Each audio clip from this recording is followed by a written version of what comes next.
जय हिंद साथियों, प्रहारी मुंबई से मैं जावेद शेख और इस वक्त हमारे साथ शकील साहब मौजूद हैं। इनसे हम जानना चाहेंगे कि कुछ दिन पहले जो है कि ये अब यहाँ के जो आमदार हैं मुंबा देवी के अमीन पटेल जी उनके खिलाफ बोलते थे, आज उनकी जो है उनके फेवर में बात कर रहे हैं, क्या वजह है सर?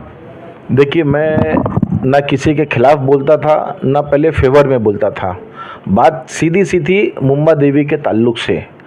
हर आदमी का किसी ना किसी से डेवलपमेंट के नाम पे इख्तिलाफ होता था और हमारा भी इख्तिलाफ था, और हम उस इख्तिलाफ से आज भी किनारा कश नहीं है। हम मुंबा देवी का डेवलपमेंट चाहते हैं। महाविकास अघाड़ी इंडिया अलायंस का जो गठबंधन बना वो इसलिए बना कि हमारा संविधान जो है, जिसने हमको हमारे मुल्क में आज़ादी के साथ में अपनी इबादत को करने का हुक्म दिया है कि आप आज़ाद हो, आप अपनी जीवन शैली अच्छे से जी सकते हो, जिस तरह आप रहना खाना पीना चाहते हो, उसके ऊपर कहीं ना कहीं जो है एक घंघोर काली घटा छा गई थी, खतरा मंडरा गया था। खुलेआम कहना चालू कर दिया गया था कि अब की बार 400 पार और संविधान को खतरा आ गया। तो हमें संविधान को बचाने के लिए इंडिया अलायंस महाविकास अघाड़ी के अंदर जितने भी लोग थे, जितने भी घटक लोग थे, जिन्होंने बाबा साहेब अम्बेडकर को की संविधान की जो रचना थी उसकी हिफाजत के लिए लोगों ने मिलजुल करके काम किया। हम भी उसका हिस्सा बने, और जो उसके सामने था, चाहे इनफरादी तौर पे वो अच्छा आदमी हो, हम उसके खिलाफ हैं। और हमारे साथ में देखिए क्या होता है, हर पार्टी का अपना मैनिफेस्टो होता है। पार्टी अपने मैनिफेस्टो से चलती है, ना कि किसी इंडिविजुअल आदमी से चलती है। हमने कांग्रेस के मैनिफेस्टो को पकड़ा, कबूल किया, India Aghadi India alliance Mahavikas Aghadi को कबूल किया, और हमने जिस तरह लोकसभा के अंदर इंडिया अलायंस को जिताने के लिए लोगों से अपील की, उसी तरह हमने महाविकास अघाड़ी के लिए, महाराष्ट्र सरकार के लिए हमने ऐसी पार्टी को चुना है, ऐसी अघाड़ी को चुना है जो हर मजहब के लोगों को साथ में चल के लेकर चलने की बात करती है। ना के कुछ लोग कलकत्ता की अभी वो कौन से पिक्चर के कौन से वो उछल कूद करने वाले हीरोइन चक्रवर्ती, शायद वही ऐसे ही कुछ नाम होगा, मुझे पता नहीं बराबर, उन्होंने कौन से काटने की पीटने की क्या क्या बात कर दी। मतलब अफसोस होता है इनकी कम अकली के ऊपर, इनकी उम्र के ऊपर, की उम्र के साथ साथ में अपनी सोच और हर चीज में इनके बीमारी आ गई है। जैसे अभी आपने काटने पीटने की बात कही, तो जैसे कि अभी जो समाज के लिए कौन सा नारा बेहतर है कि सबका साथ सबका विकास, या कटेंगे तो बटेंगे?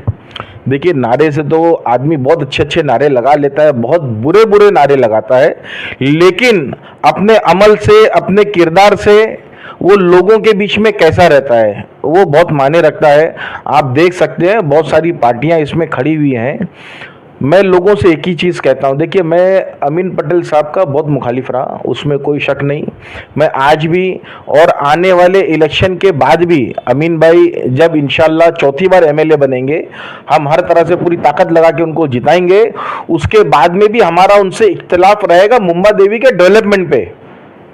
हम एक पार्टी को वोट कर रहे हैं। डेवलपमेंट किसी एक दिन में तो होता नहीं है। बिल्कुल नहीं होगा, बिल्कुल नहीं होगा, लेकिन हम ऐसे आदमी को नहीं लाएंगे जो आपस के अंदर हिंदू मुसलमान की राजनीति कर रहा है सियासत के अंदर, और हमारे हिंदुस्तान की जो गंगा जमनी तहजीब थी उसको बांटने का काम कर रहा है। हम राहुल जी का जो नारा है, साथ चलेंगे साथ बढ़ेंगे, हम उसके साथ में हैं। सर, अभी आपने एक अमल की बात कही, तो अभी एक मौलाना है सज्जाद नुमानी साहब है, हालांकि वो आलिम है, उनका एक बयान आया है, उसको किस तरह से देखते हैं? नहीं, उन्होंने देखिए कोई खराब बयान नहीं दिया है। जो कुछ बेवकूफ़ लोग, मैं बेवकूफ़ का जुमला कह रहा हूँ, पढ़े लिखे बेवकूफ़ भी होते हैं, मैं दूसरा जुमला नहीं कहता हूँ, क्योंकि हमारे उम्र में एक साहब बहुत बड़े हैं जिनकी मैं बहुत रिस्पेक्ट करता हूँ, और एक तो हमारे बड़े भाई के दोस्त हैं, उन्होंने उस पर बहुत सख्त एतराज़ किया। मुझे अफसोस होता है उनके सवाल के तरीके पे। मैं उनका सवाल बताता हूं। उन्होंने कहा कि महाराष्ट्र की राजनीति में एक यूपी का मौलाना, एक मौलाना सलमान अजहरी साहब के बारे में उन्होंने कहा, और एक उन्होंने मुफ्ती अनस के बारे में कहा। देखिए, मौलाना सज्जाद नुमानी की जहां तक की बात है, वो प्योर सियासत के अंदर उतरे हुए आदमी हैं।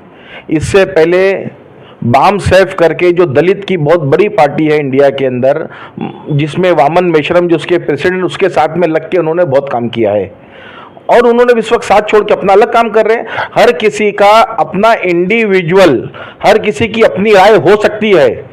कोई मौलाना सज्जाद नुमानी के बोलने पे कोई जाके वोट अपना बदली नहीं कर देगा। उन्होंने अपील की महाविकास आघाड़ी के लिए, कौन सा गलत कहा? 269 कैंडिडेट्स पे उन्होंने अपील की महाविकास आघाड़ी के लिए। कुछ जगहों पे उन्होंने समाजवादी के लिए कहा, कहीं पे एमआईएम के लिए कहा। लोगों के पेट में दर्द हो रहा तो होने दीजिए। मौलाना सलमान अजहरी के बारे में, मुफ्ती सलमान अजहरी के बारे में गलत खबर उड़ाई जा रही है कि उन्होंने एमआईएम को सपोर्ट किया। उन्होंने किसी को सपोर्ट नहीं किया, सरासर गलत बात है। आप एक वीडियो उनका दिखा दीजिए जिसमें वो कह रहे हो कि वो सपोर्ट करते हैं फल आदमी को। सपोर्ट का जुमला अलग होता है, कोई आदमी काट छाट करके कुछ भी दिखा दे, उसका क्या करोगे? सर मेरा एक आखिरी सवाल है, जिस तरह से अभी आपने उसका पूरा खुलासा किया अमीन पटेल को लेके, वहीं पे जो इनके अपोजिशन में है साइना एनसी है, काफ़ी बड़ी तादाद में जो है कि उनकी रैलियाँ में 3-4 हज़ार आवाम थी, तो क्या लगता है कि इस बार जो है कि अमीन पटेल के लिए चौथी बार का जो सपना है वो कहीं अधूरा न रह जाए? नहीं, ये अमीन पटेल का सपना नहीं है चौथी बार का, ये मुंबा देवी वासियों का सपना है कि अब की बार अमीन पटेल चौथी बार। और जहां शाना एनसी जी की 4,000, मैं कहता हूं 10,000 का मजमा होगा, मैं थोड़ा बढ़ा देता हूं आपको, तो 10,000 वोट से इलेक्शन नहीं जीता जाता। मान लीजिए उनके रिश्तेदार होंगे, दो आदमी और पकड़ लीजिए, 20-30 हज़ार से ज़्यादा वोट नहीं मिलना। आप ये लिख लीजिए। वो किसके भरोसे चल रहे हैं? जो नाम नेहाद मुसलमान के नाम पे खड़े हुए हैं, मुसलमानों के ईमान फरोश लोग। देखिए, आपका इख्तिलाफ अमीन पटेल से हो, आप लड़िए, मैं उसको खुश आमदीद बोलूंगा। किसी का भी इख्तिलाफ हो सकता है, हर किसी को लड़ने का हक है, लेकिन आप सिर्फ इसलिए खड़े हैं कि आप मुसलमानों का वोट लें और आपका वोट जो है किसी दूसरी पार्टी को फायदा करे। मैं तो मुसलमानों को साफ कहता हूं, अरे भाई आप मत दो ना वोट कटुओं को, काम करके दो। ये दलाल लोगों को क्यों आप बीच में लाते हो? मुसलमानों को ऐसे दलालों से, ऐसे ईमान फरोशों से बचना चाहिए जो कौम का सौदा कर रहे हैं अपने आप को बचाने के लिए, अपनी जाती फायदे के लिए। चलिए ठीक है, धन्यवाद। तो अभी आपने देखा कि हमारे सामने शकील भाई मौजूद थे, इन्होंने पूरा खुलासा किया कि अब की बार चौथी बार ये अमीन पटेल का नारा नहीं है, यहाँ की मुंबा देवी की आवाम का नारा है।